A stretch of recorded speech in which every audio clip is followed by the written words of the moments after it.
Hello students, आज हम लोग अपनी second poem an elementary school classroom in a slum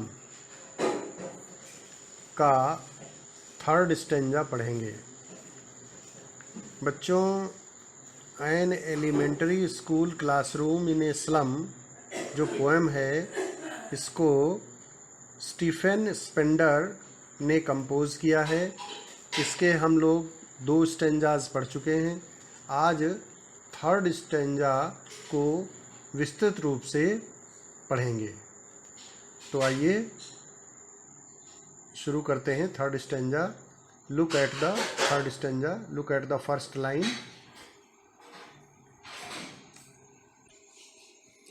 Surely Shakespeare is wicked, the map a bad example।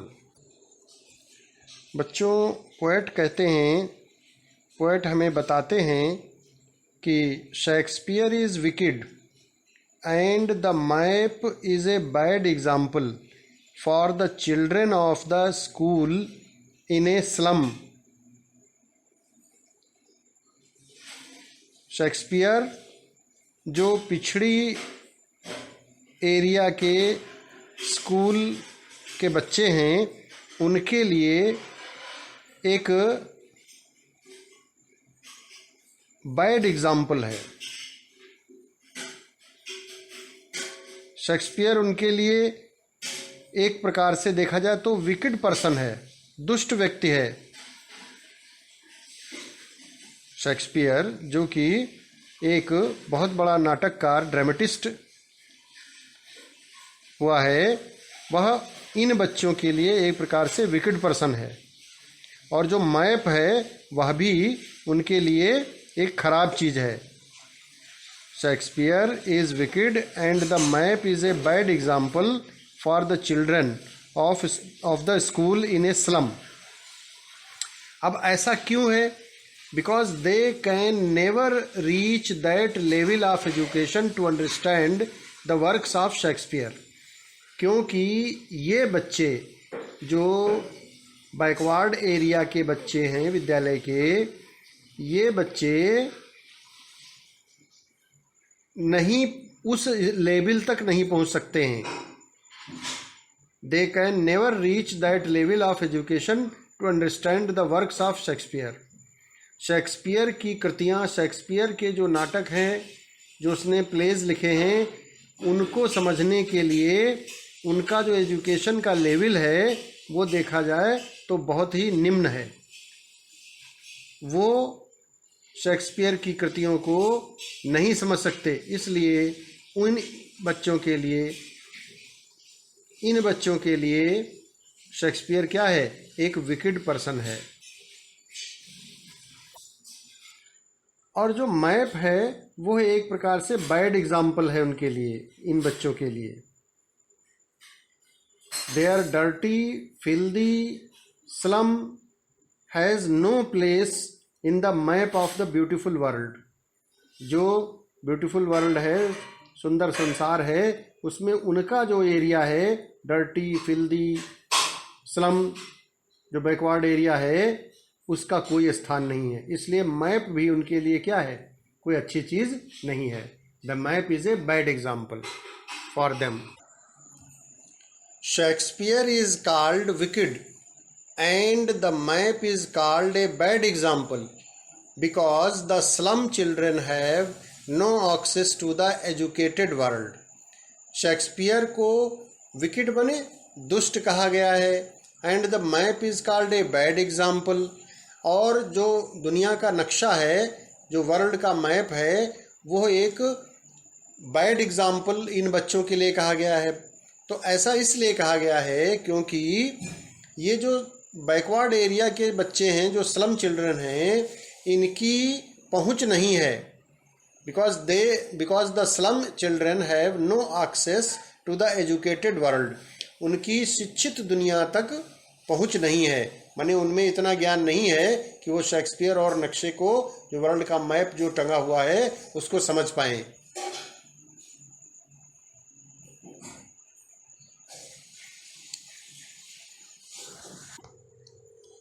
The poet says that these children living in the slum area have faced so many hardships that they feel every other person to be their enemy.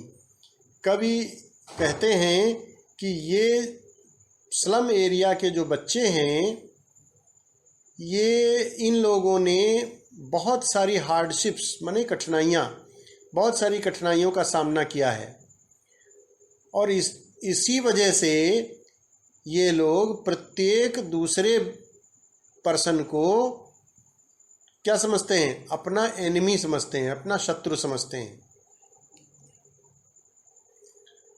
For them Shakespeare is an evil man. उन लोगों के लिए Shakespeare जो है वो एक दुष्ट व्यक्ति है. They don't find the map to be a good thing. और जो नक्शा टंगा हुआ है उसको भी वो कोई अच्छी चीज़ के रूप में नहीं ले रहे हैं, नहीं मान रहे हैं.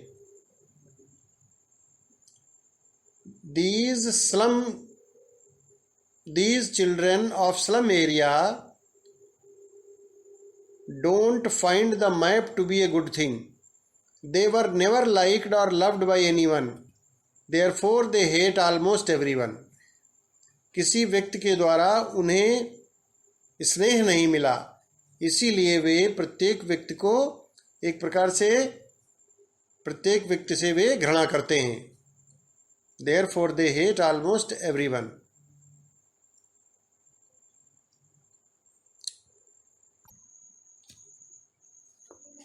With ships and sun and love tempting them to steal. इस लाइन का अर्थ सुनिए, देखिए बच्चों.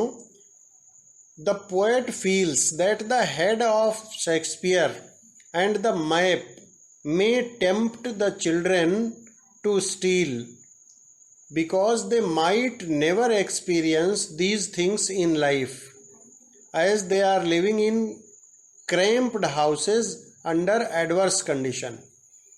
कवि महसूस करता है, क्या महसूस करता है? कि जो शेक्सपियर का जो पोर्ट्रेट लगा हुआ है, शेक्सपियर का जो पोस्टर लगा हुआ है, जो चित्र लगा हुआ है और जो वर्ल्ड मैप टंगा हुआ है, ये इन बच्चों को एक प्रकार से चोरी करने के लिए प्रलोभन दे सकता है, क्योंकि इन बच्चों ने कभी इन चीज़ों को नहीं देखा है. इसलिए because they might never experience these things in life, as they are living in cramped houses under adverse condition. क्योंकि वह विपरीत परिस्थितियों में अपने टूटे फूटे घरों में अपना जीवन यापन कर रहे हैं. For lives that slyly turn in their cramped holes. These children's lives are confined to the narrow holes of that dark slum. इन बच्चों की जो जिंदगानियां हैं वो एक प्रकार से जो डार्क स्लम है, जो अंधकार से घिरा हुआ पिछड़ा इलाका है, उसके नैरो होल्स में एक प्रकार से कन्फाइंड बने कैद है. उनकी जिंदगानियां वहीं कैद हैं. For lives that slyly turn in their cramped holes from fog to endless night. They live lives of uncertainty since morning to night. वे लोग सुबह से शाम तक अनिश्चित जीवन जीते हैं, अनिश्चित जिंदगानी जीते हैं. And their condition turns from bad to worst. और उनकी जो कंडीशन है वो बद से बदतर हो जाती है, बद से बदतर हो जाती है. On their slag heap these children wear skins peeped through by bones and spectacles of steel.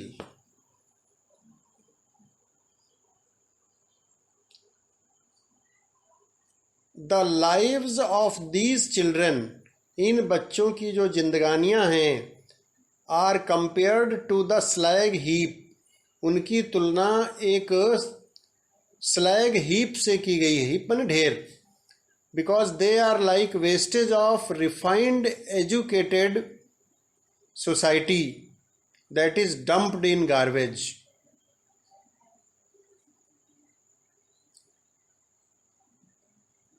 Explaining their undernourished condition, the poet says, their bones peep through their skin. बच्चों की जो अंडर नूरिश्ड कंडीशन है उसको देख करके कवि कहते हैं कि उनकी जो बोन्स हैं, उनकी जो हड्डियां हैं वो एक प्रकार से पीप थ्रू माने पीप थ्रू देयर स्किन माने उनकी स्किन के हो करके स्किन से वो मतलब बाहर की ओर झांकती हैं। They are so skinny because of malnutrition that we can count their bones through skin. वे कुपोषण के कारण इतने दुबले हैं कि हम लोग उनकी बोन्स को गिन सकते हैं। That we can count their bones through skin.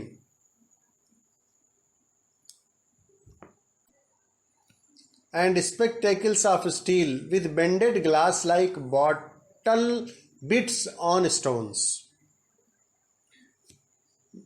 These children use spectacles not for luxury but because it is their necessity. ये बच्चे जो चश्मे लगाते हैं ये शौक में नहीं लगाते हैं बल्कि उनको चश्मे की ज़रूरत पड़ गई है इसी उम्र में, क्योंकि उनको सही से पोषण नहीं मिला है।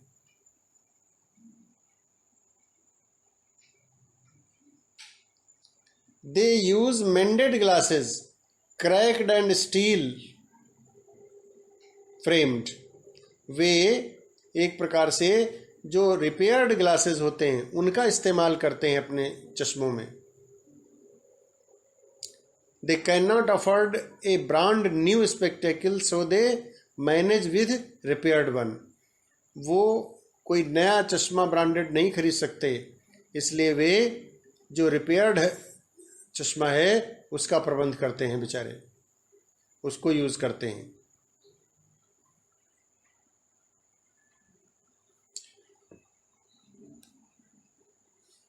All of their time and space are foggy slum, so blot their maps with slums as big as doom. They live a life of hell, confined to their uncertain, polluted, unhealthy slum. वे कैसी जिंदगी जीते हैं? Live A life of hell, नरक की जिंदगी जीते हैं। Hello मतलब नरक, जो कि प्रदूषित बैकवर्ड एरिया है, स्लम है, पिछड़ा इलाका जो है उसी में वो एक प्रकार से कैद हैं और नरक की जिंदगी जीते हैं। They are like a blot in the progress of civilised life. एक प्रकार से सभ्य जिंदगी